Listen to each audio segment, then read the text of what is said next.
I've been wrestling with something for a few months now. It's a part of my life that I've omitted. It began when I first came to Thailand, and if you followed my story through Thai-ish times,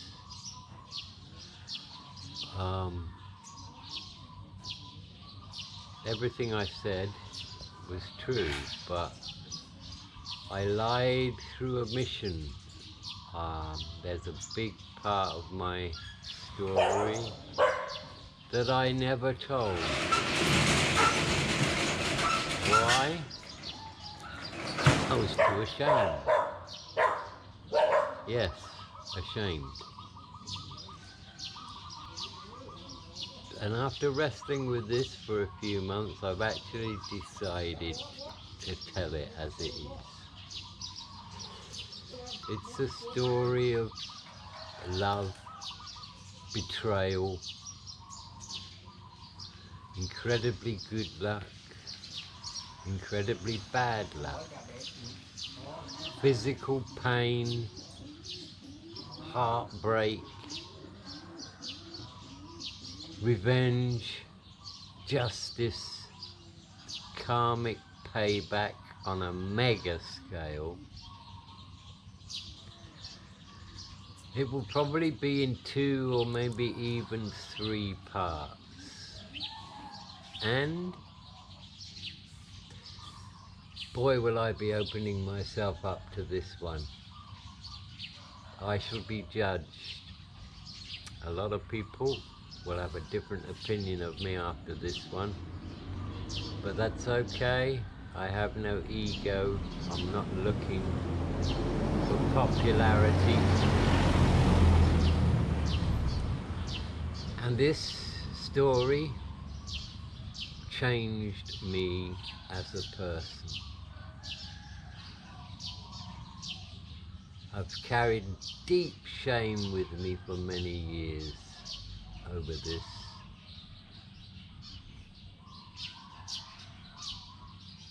Yeah. So this is just an intro.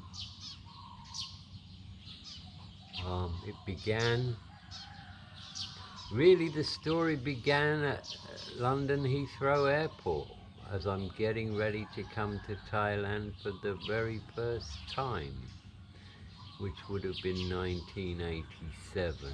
That's where the story begins. And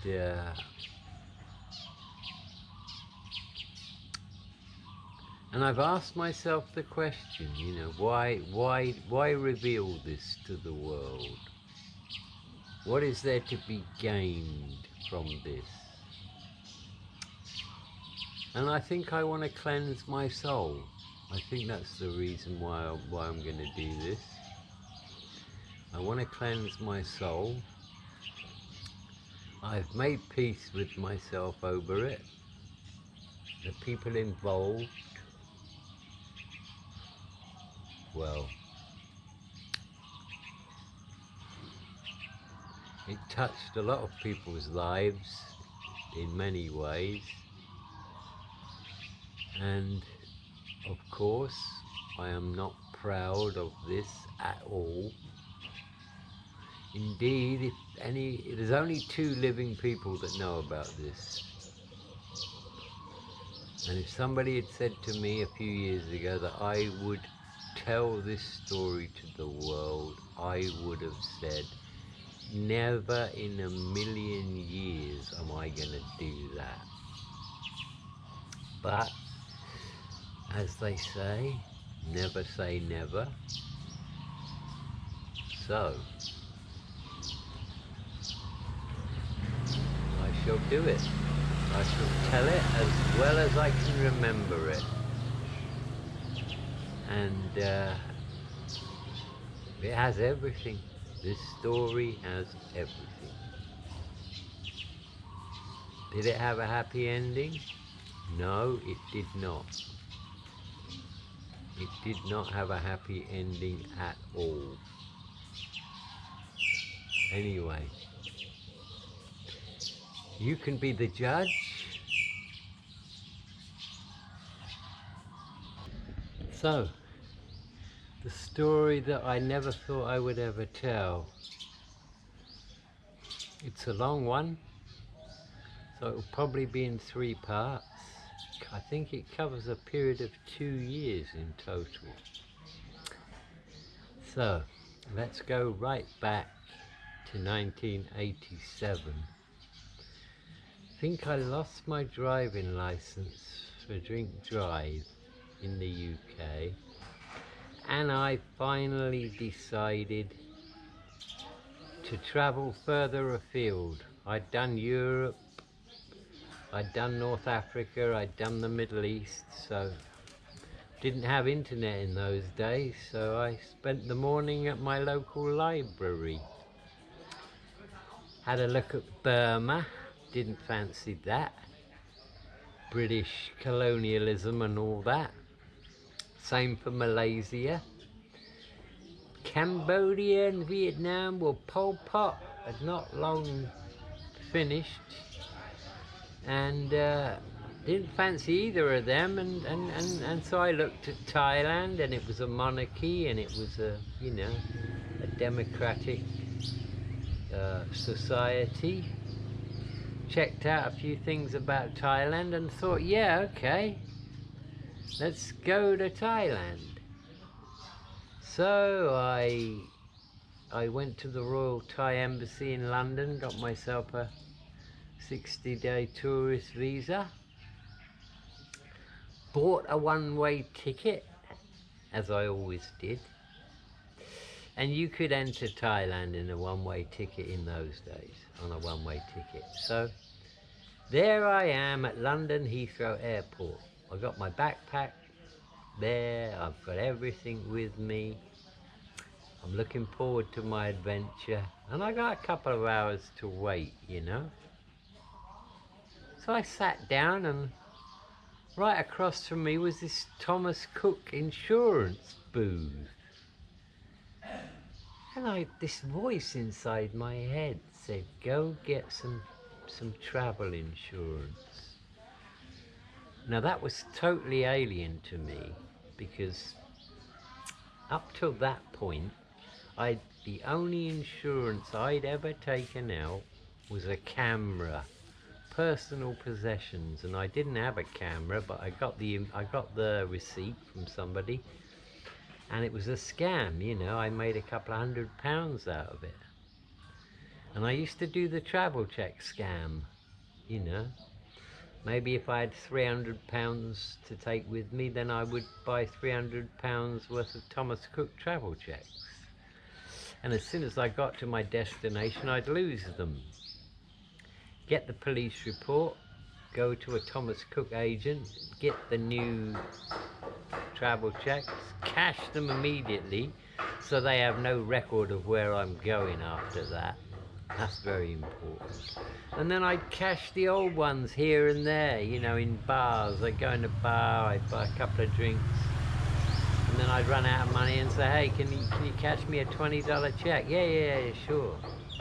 So I wasn't ripping off the retailer, you know, they always got their money for it, but I was ripping off Thomas Cook. And I had no qualms about doing that. Anyway, I sat there, and this voice is telling me, go and get some health insurance. And I thought, what are you, joking? The most alien thought I'd ever had regarding my travelling. So I walked up to the desk, and I said, how much is 30 days comprehensive medical cover worldwide? She looked in the books, £84. I'm like, what? I had about £1,500 in my pocket. No traveller's checks this time, but I had the cash. And I thought, there's no way I'm wasting £84. So I walked away, went and had a couple of beers, came and sat back down in the same place, listened to my Walkman, And there was about 5 people queuing up at the Thomas Cook booth there. So when it got down to one person, I went again. And she looked at me and she says, "You want to do it then?" I said, £84. And she said, "Yeah, I'm sorry, it's £84. And this voice in my head said, "Do it." So much against my better judgment, I paid the £84. God, that hurt. Got this bit of paper, covered me worldwide for absolutely anything for 30 days. So, stuffed that in my wallet, had another couple of beers, tried to forget about it, and boarded the plane to Thailand. And yeah, so my plan was to go straight to Pattaya, because I'd read about Pattaya and thought, yeah, lots of bars, girls on the beach, that sounds just about right for me. So we arrive at Don Muang Airport, it was. Boy, when they opened those plane doors, I got hit by this wall of heat. Holy Christ. I'd never been in the tropics before. Well, I had once to St. Lucia, but just for a couple of weeks. And that hit me pretty hard. And I got through customs, no problem, got my visa stamped, and jumped on a bus to Bangkok. Jumped on another bus, air-conditioned bus, and 4 or 5 hours later I'm in Pattaya. And oh boy, talk about a kid in a chocolate factory. The girls are everywhere, and they're gorgeous.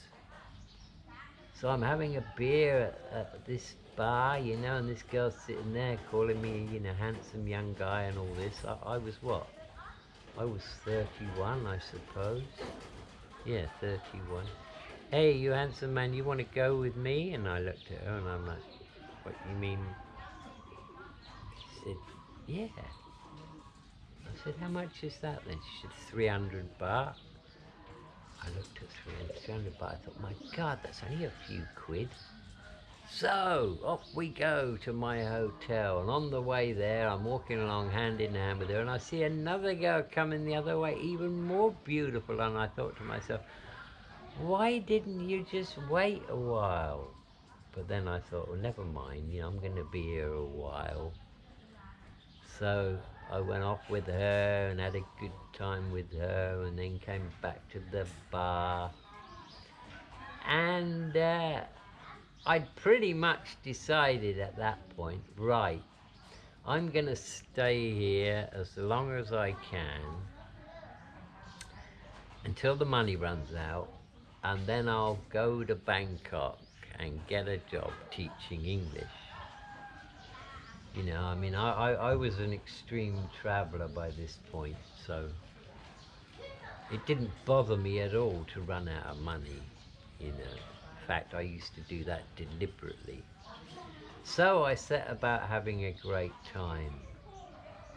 And over the next few days, I hired this Suzuki 400 slingshot racing type motorcycle. Hired it for a week and I'd be doing all time.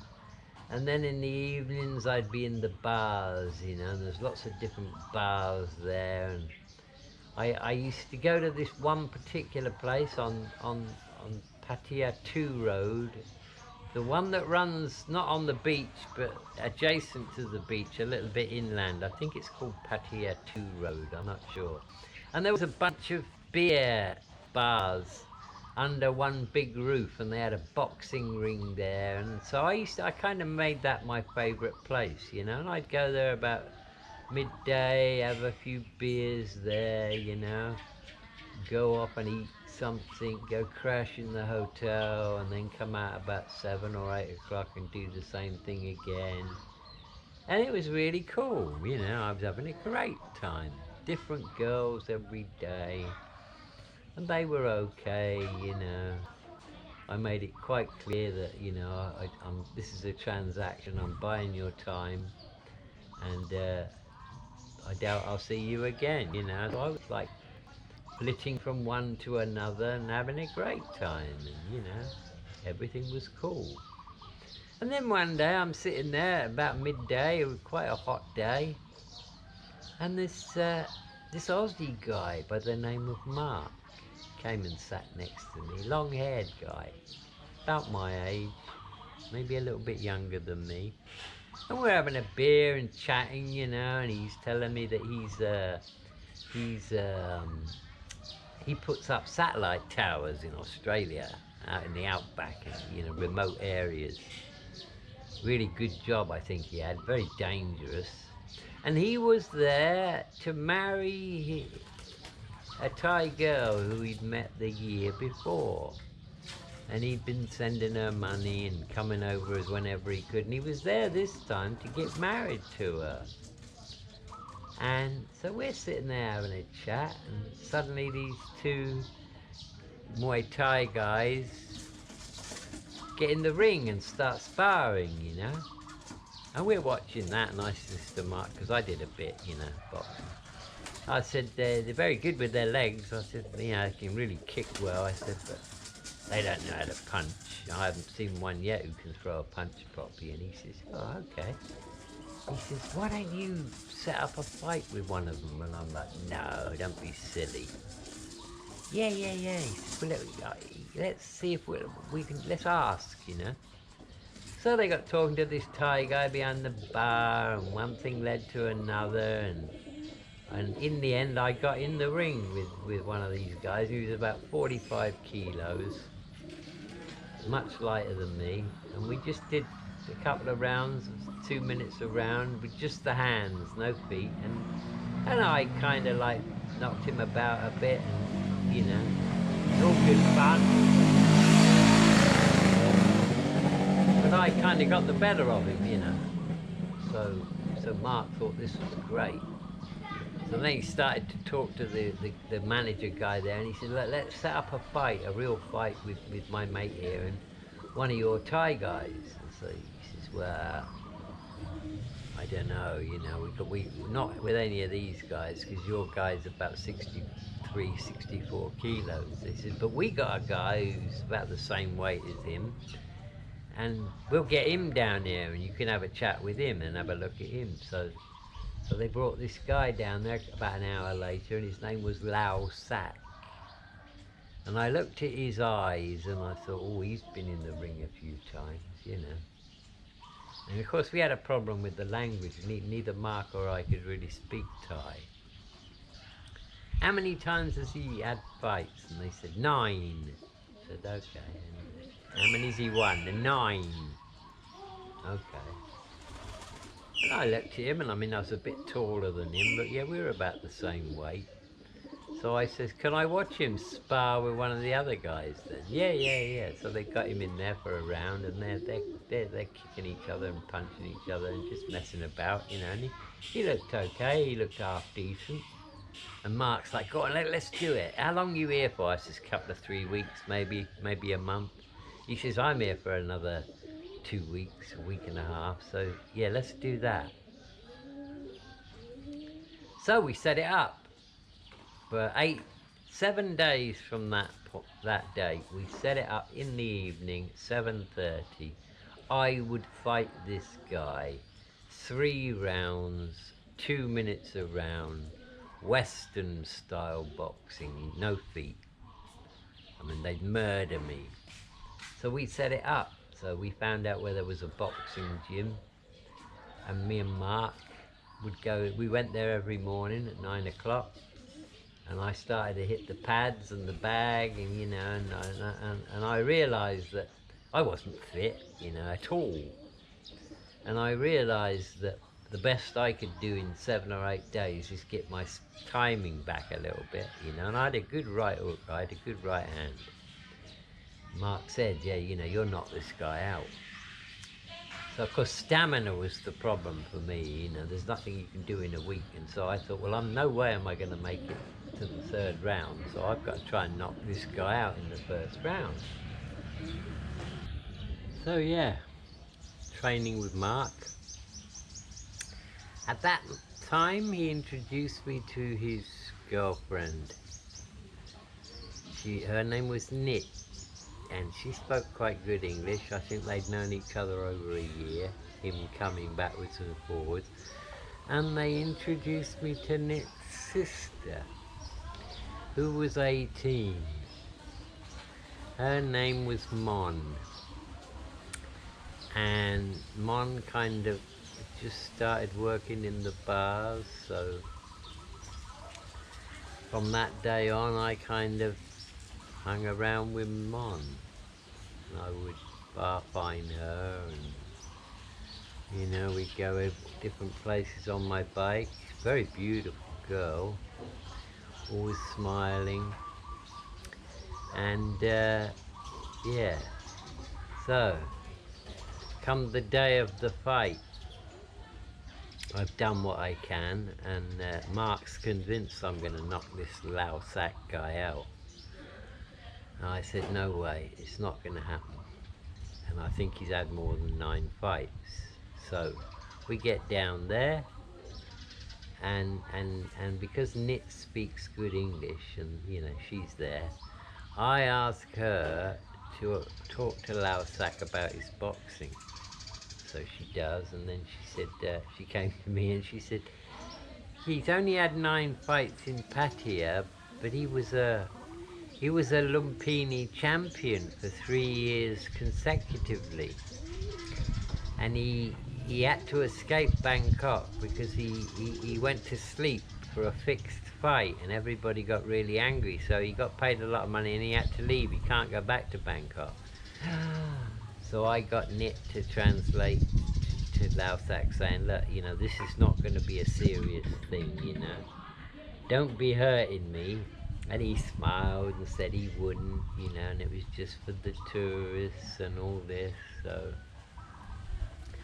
I drink 5 Red Bulls before the fight begins, and I'm, you know, 10-ounce gloves, and away we go. A lot of people there. So I'm in the ring, and Lao Sac's in the ring, and there's a referee, and Mark's in my corner, and everybody's cheering, and I'm telling everybody, don't, you know, I'm not going to win this. And off we go. And the first round, Lao Sac never threw a punch.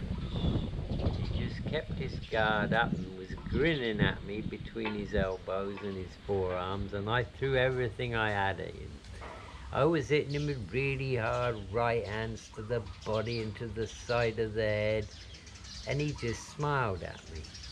And 2-minute rounds these were. At the end of the first round, I'm absolutely knackered. I'm sitting down there pouring ice over my head, ice down my shorts. Towel, I got a towel going to give me more air. I look across the ring and Lao Sac's not even sat down. You know, he's talking to one of his friends, and he hasn't even broken a sweat yet. So we go into the second round, and about a minute of the second round, it's all exactly the same. Lao Sac's just letting me have a go, you know, and then all of a sudden he's got up on his toes, and boom, boom, and he's starting to jab me and throwing shots at me, and this guy could throw a punch.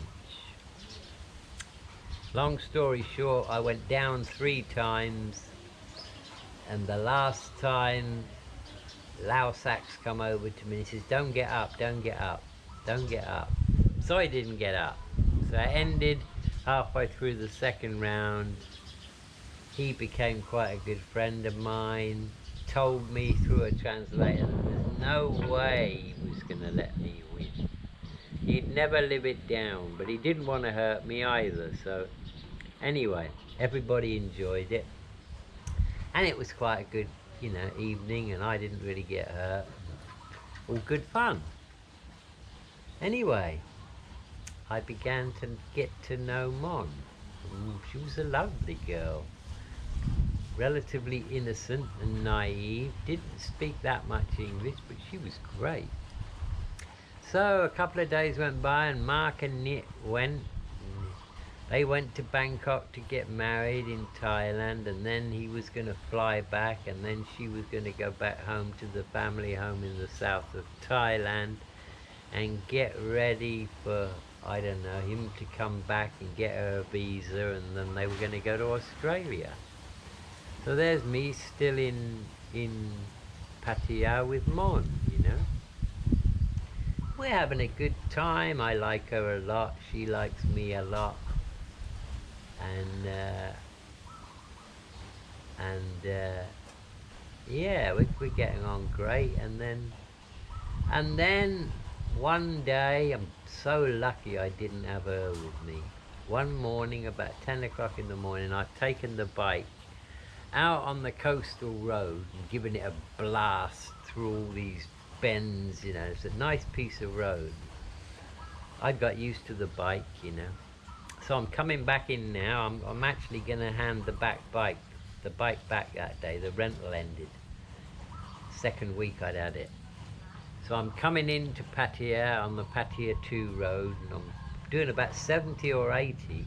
Hardly any traffic on the road. 10 o'clock in the morning, the sun's behind me. I've got shorts and a t-shirt and flip-flops on, no helmet, nothing.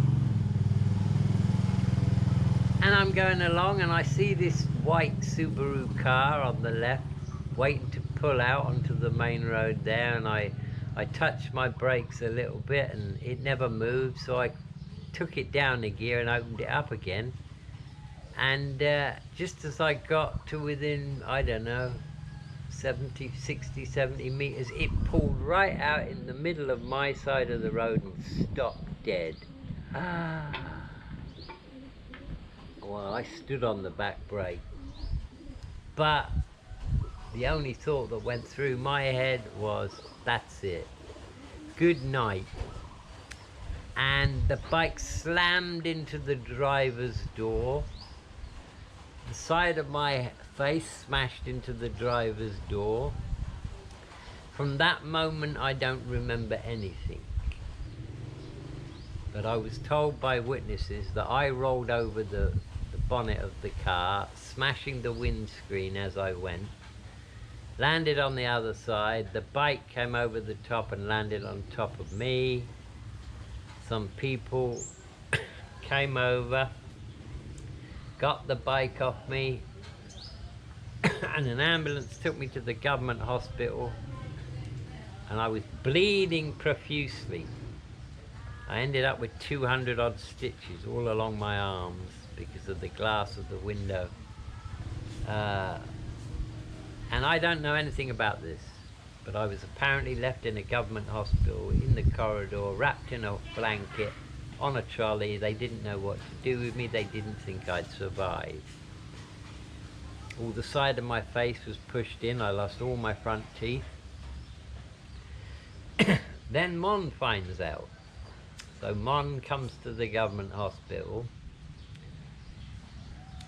She's got a 2-baht gold chain, so she immediately tells the hospital to get me to this private hospital up the road. She follows them, gets me in there, sells a chain, puts down a deposit, gets me admitted. I still don't know about any of this. She then goes to my room and brings my wallet, and inside my wallet is my insurance cover. 27 days into the trip this happened. So I had 3 days left on the insurance cover. So Pattaya Hospital contacted the insurer, and they said, yeah, he's covered for everything. So of course everything changed then. I think I came to after 2 or 3 days. Mon was sat next to me. I couldn't feel one side of my face. I couldn't feel that side of my face. I was all bandaged up. I could feel straight away that I'd lost my teeth. I dislocated a shoulder, broken a wrist, had loads of cuts all down my arm that had all been stitched up. And my balls were the size of oranges.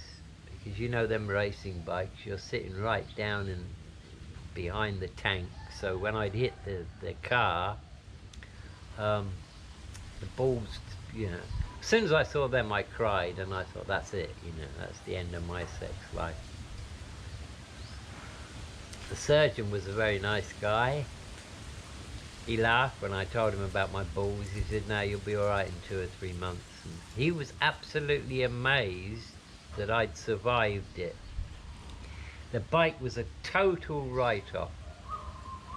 There was nothing left from the engine forwards. The front wheel, the forks had gone totally. And I had this terrible throbbing in my ears. And that wouldn't go away. And I couldn't stand up. I'd just get dizzy and fall over. So anyway, what happened then? Right, Mon is with me most of the time. I'm in a lovely private room. I've got morphine on tap. They actually hooked me up with an intravenous thing with a little pipe and a cap on it, and I could just order morphine anytime I wanted. So I was having that all the time. We could order food from the seafood restaurant next door, and it would be, you know, it would arrive. Lao Sak used to come and see me with his Thai friends, and we'd sit there and they'd drink beer and eat food. And the hospital were great with me because they obviously knew that I was insured, so they were giving me everything I wanted, basically. I think, oh yeah, then the woman who was driving the Subaru turns up with the cop. She's got 50,000 baht in a brown paper bag, and she gives that to the motorcycle rental guy. They take pictures. And despite my efforts, I couldn't get any money out of her in terms of compensation for me. The cop said, you're covered with your health insurance, so, you know, it'll be very difficult to get any money out of her. She's admitted it. Apparently she didn't see you. She was waiting for a car to pass so she could pull out further, and the sun was right behind me, and so she didn't see me. So anyway, I think I might have been there a total of 8 weeks. They fixed my teeth. They put a bridge in there,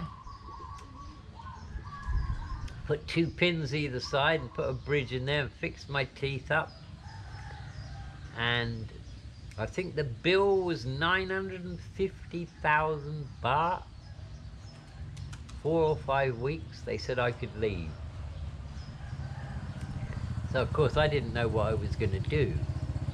Mon very kindly said, hey look, come back to my village in the south of Thailand near Nakhon Si Thammarat and recover there. The doctor said to me, boy, you know, if you're going to go and live in a village in the south of Thailand and you've got all these stitches in your arm, you've got to be really, really careful about infection. You're going to have to clean that 2 or 3 times a day, change the bandages, and then after a few weeks you go to the local hospital and get them to take the stitches out. So that's what we did. I went back to her village, and her mother and father were very nice. Nit was there. Nit was very nice. So, the continuation of the story. It's been a while since I did the last clip. It's a long time ago. It's hard to remember. So, where were we? Right. I'm back at the village. The village was called Tambon Dontro. It was about 30 kilometers south of the city of Nakhon Si Thammarat. And I was still pretty sick, to be honest. I was still pretty sick. Mon's parents were very nice. Father was a very quiet guy, didn't say a lot. Mother was lovely, she was nice. And yeah, I still had problems from the accident.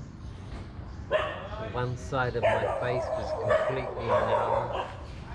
I still had this terrible something in my ears.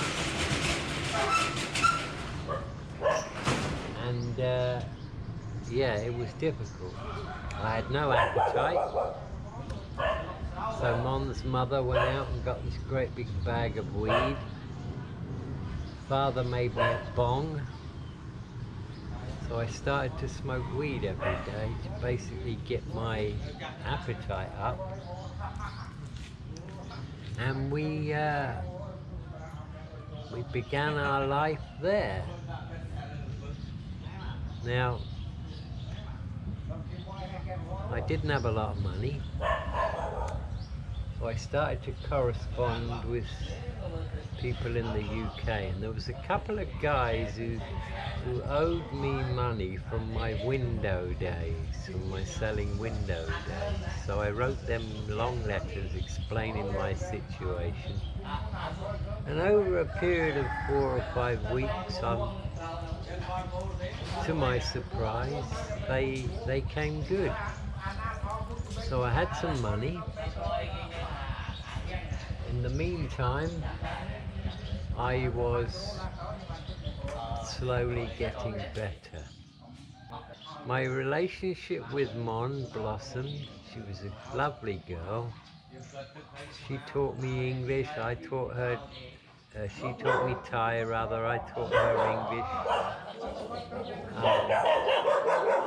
A very nice girl. And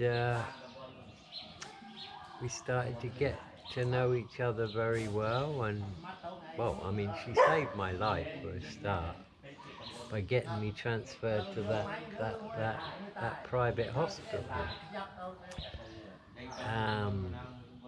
I became known in the village, and I started to get to know people, you know, to wander around. And I suppose the first 5 or 6 weeks I was with Mon all the time. So yeah, we started to get on very well. We spent all our time together. I went to Penang in Malaysia every 3 months to do my visa. I didn't want that to run out. So yeah, we did that.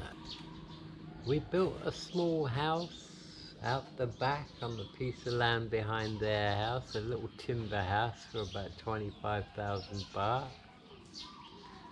That was pretty good. And we fell in love. Now I'm 11 years older than her. She was 18, I was 29. And spent all our time together. And she didn't want anything, really, just to be with me. Because I was a bit older and wiser than her, and I suddenly, you know, I used to think to myself, well, no, she just wanted me to stay there forever with her, you know. We can live great here, everything's good. While that might have been true,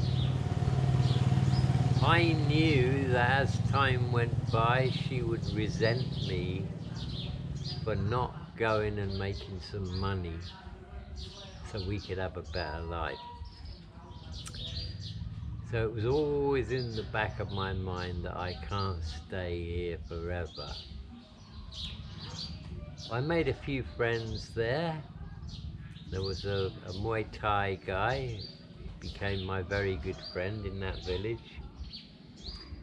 And I used to play takraw with those guys after about 6-7 months when I'd fully healed. We had great times playing that game. And it really was quite a cultural shock for me to get, I couldn't speak English with anybody. It drove me crazy not to be able to speak to anybody for the first few months. So I used to write my journal. That's what kept me sane, really. I just kept writing my journal.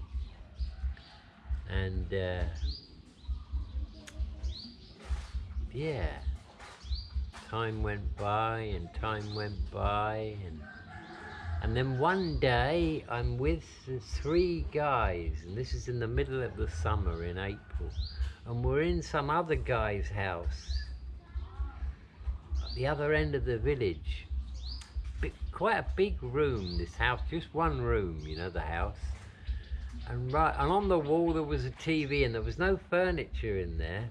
And so we're sitting by the window, 3 of us who've been smoking weed with their bong. And this guy was sat watching the TV. And a motorcycle pulled up outside, and this guy came in, and I thought it was strange because he had a jacket on. And he pulled out this bloody great big revolver, went straight up to the guy who's sitting watching TV and shot him in the head. Holy shit. Bang! The noise was deafening. The smell was terrible. We all jumped out the window and ran away. We came back about an hour later, and there were people everywhere, and the cops were there. Apparently what had happened was the owner of the house was seeing a girl, and her brother didn't like it. And apparently he told this guy on a number of occasions, "You stop seeing my sister. She's not going to be your Mia Noi." And he didn't pay any attention to it, and so he shot him. Yeah. That was a shock. Boy, was it a shock. And it had the whole village talking for a while, but apparently money changed hands. The cops met the family of the guy who pulled the trigger and the family of the guy who got shot, and money was changed hands, and it never went to court, apparently. Yeah. So me and Mom became very attached. We became very attached. And after about a year, I'd say it was a year, I finally convinced her that this isn't going to work, not long term. So I decided to go back to the UK and try to make some money.